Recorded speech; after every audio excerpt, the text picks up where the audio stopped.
जय हिंद साथियों। तो कैसे हैं आप लोग? आई होप कि आप लोग अच्छे होंगे। आज के वीडियो में आप लोग को लग रहा होगा कि आज फिर से हिस्ट्री का कोई नया टॉपिक स्टार्ट हुआ होगा, लेकिन आज हम उस टॉपिक से हट के एक नया टॉपिक को कह सकते हैं जिसको बोलेंगे हम मोटिवेशन वीडियो हम इसलिए आज बना रहे हैं क्योंकि किसी आदमी के लाइफ में जब बहुत ज्यादा परेशानी आने लगता है तो होता क्या है कि उसको लगता है कि अब हम आगे नहीं जा पाएंगे।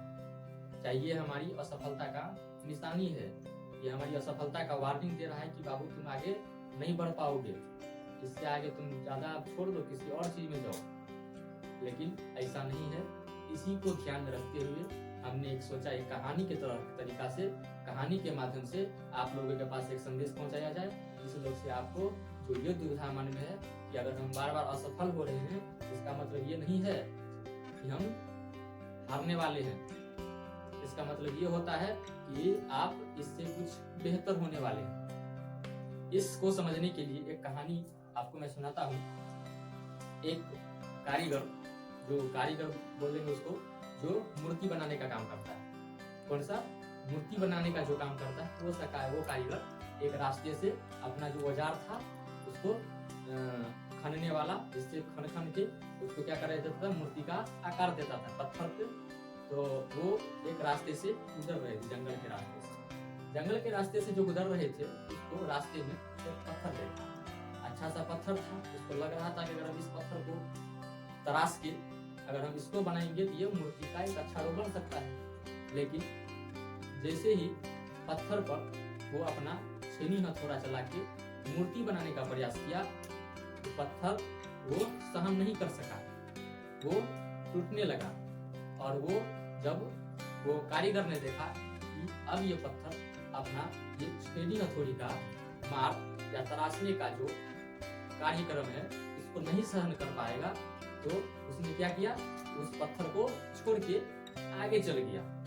आगे जाते जाते रास्ते में फिर एक अच्छा पत्थर मिला उनको, फिर से एक बार एक अच्छा पत्थर मिला।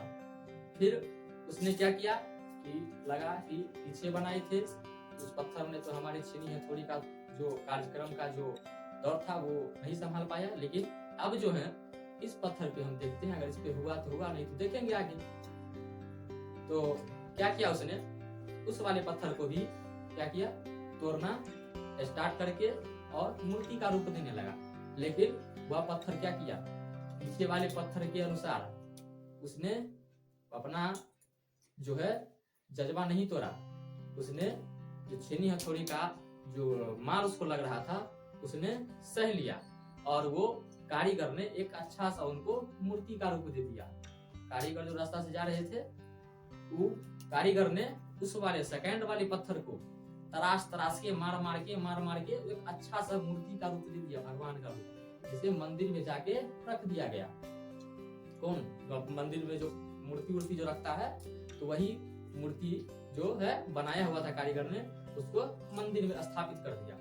अब मंदिर में जब स्थापित कर दिया तो आप लोग को पता होगा कि मंदिर के बाहर एक नारियल फोड़ने के लिए कोई पत्थर होना चाहिए, वो एक अच्छा सा जगह होना चाहिए कि उस पर आदमी नारियल फोड़ सके। अब वो पत्थर लाने के लिए फिर उस कारीगर को बताया कि यहाँ पर पत्थर रखने के लिए कहाँ से लाया जाए। उस कारीगर ने बताया कि हमने पीछे इस पत्थर से जो मूर्ति बनाए हैं, इससे पहले हमने दूसरा पत्थर पे मूर्ति बना रहे थे, लेकिन वह नहीं बन पाया, और उससे जो है वो पत्थर वही आधा अधूरा पड़ा हुआ है।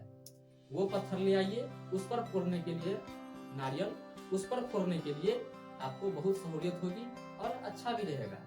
क्या किया, वहाँ के जो आदमी थे, वहाँ के जो लोग थे, उसको बोला, और उस वाले पत्थर को, जिसको कारीगर ने छेनी हथौड़ा मारा, लेकिन वो बर्दाश्त नहीं कर पाया और वो मूर्ति नहीं बन पाया। उसको लाया गया किस लिए? पत्थर फोड़ने की, नारियल फोड़ने के लिए। जब नारियल फोड़ने के लिए लाया गया तो देखिए पत्थर तो दोनों एक ही। एक पत्थर ऐसा जिसने छेनी हथौड़ी का मार सहन करके मूर्ति बन गया।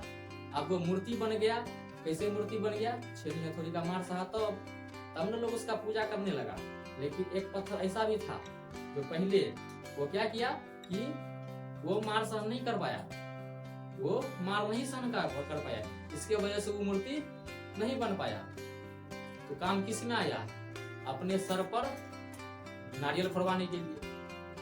तो इससे आपको, इस कहानी से आपको ये सीख मिलना चाहिए कि जब आपको जीवन में बहुत सारा कठिनाइयां आने लगे तो समझ लेना कि ऊपर वाले ने, भगवान ने आपको अच्छा बनाने के लिए उस छेनी हथौड़ी के तदनुरूपी आपको तराश रहा है।